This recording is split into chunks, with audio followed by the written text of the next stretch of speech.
Breezy in the backyard tonight. That's where we find meteorologist Jeremy Lewan and friend. And Scott, I'll tell you what, the breeze is allowing for the skeleton to practice his monster mash, it seems, because he's been doing the boogie here in the backyard. With all the breeze that we've had, take a look at how big our skeleton is. I'm 6'1". The skeleton's got to be at least 12 feet tall. That's incredible, and it's all because of you. A viewer sent in this skeleton to add to the menagerie here in the backyard, and we can't thank you enough for taking part in all of our festivities. We got lots of photos of your own homes with your inflatables, and if they aren't securely attached like this, they might find their way down the street. So just be sure, with the gusts up to 25, 30 miles per hour we can see tomorrow, that all of your inflatables for Halloween are also secured like ours are here in the backyard. Got to take you out live to Lake Wallenpaupack, where it's a calm but cloudy night. You can see there on the live camera that there are clouds above the lake, kind of reflecting the lights from below, illuminated by those lights from below, I should say. And there's the live view from Wilkes-Barre. We have a few clearings there in those clouds, but still mostly cloudy skies, and that's the way it'll be for our day tomorrow too, mostly cloudy, just like we had today. We had some peaks of sunshine further south, but those west saw a lot more in the way of cloud cover and even a few sprinkles too. The breezes, everyone's seen them, from Mount Pocono at 36 mile per hour gusts to Williamsport at 31, and now those sustained winds above 10 miles per hour for Scranton and Mount Pocono, same for Wellsboro, and we've got a 10 mile per hour sustained wind there in Williamsport. That's making it feel a little bit cooler, so we had highs today in the 50s, but it felt like the upper 40s and low 50s, even in spots that we were in the upper 50s because of the added wind gusts, kind of knocking our temperature down when it comes to feels like.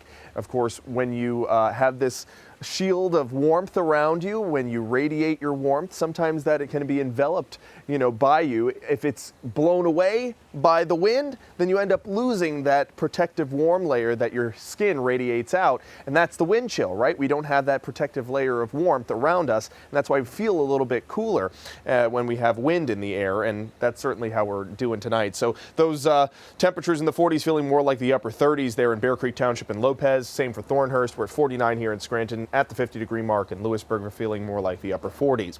Temperatures right now a few degrees warmer there for parts of central Pennsylvania where the cloud cover is thicker, and a few degrees cooler in eastern Pennsylvania where the cloud cover is a little bit thinner. And the reason the cloud cover is thinner the further east you go is because we've got a low pressure system up in the Great Lakes region swirling in some clouds and showers, and the further east they go, the more they begin to disintegrate. So those clouds disintegrating as they get closer to the eastern coast, there is the upper level low pressure system swirling in this breeze over the Great Lakes and helping to enhance condensation over the Great Lakes and creating some showers there coming into parts of Pennsylvania near Erie and maybe the southern tier of New York.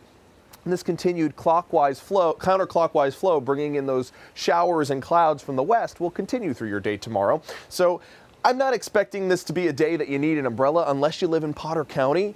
But you could see a few sprinkles on your windshield on your way to and from work tomorrow. Mostly cloudy skies for your Thursday. Thursday night, we could see a break in the clouds before they come back in again with another spoke of moisture in clouds.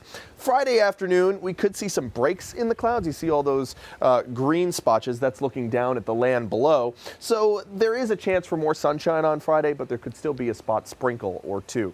Here are your rainfall amounts, just a few hundredths of an inch. So again, this is not umbrella warranting, unless you live further north and west like Potter County. That's where maybe you could pick up a 1/10 or 2/10 of an inch of rain, but we'll all notice the winds tomorrow gusting 20 to even 30 miles per hour before they die back on Friday. Here's an update on Tropical Storm Melissa, named recently, and it's expected to mosey here in the warm Caribbean Sea.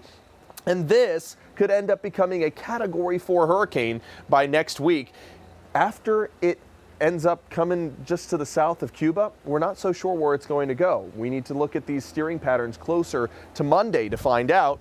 Right now it's just too far out to determine its track, but if it starts to impact or have perceived impacts on the mainland United States, we'll be sure to let you know. There's your 7-day forecast. Temperatures below average for the next 7 days in the 50s. And tomorrow it'll feel cooler with the added wind. We start to kick the clouds out by Friday, and by Saturday we look to have a really nice weekend with temperatures a little bit below average, but at least it'll be sunny. Scott. Forward to the sunshine. Yes. Thank you, Jeremy. This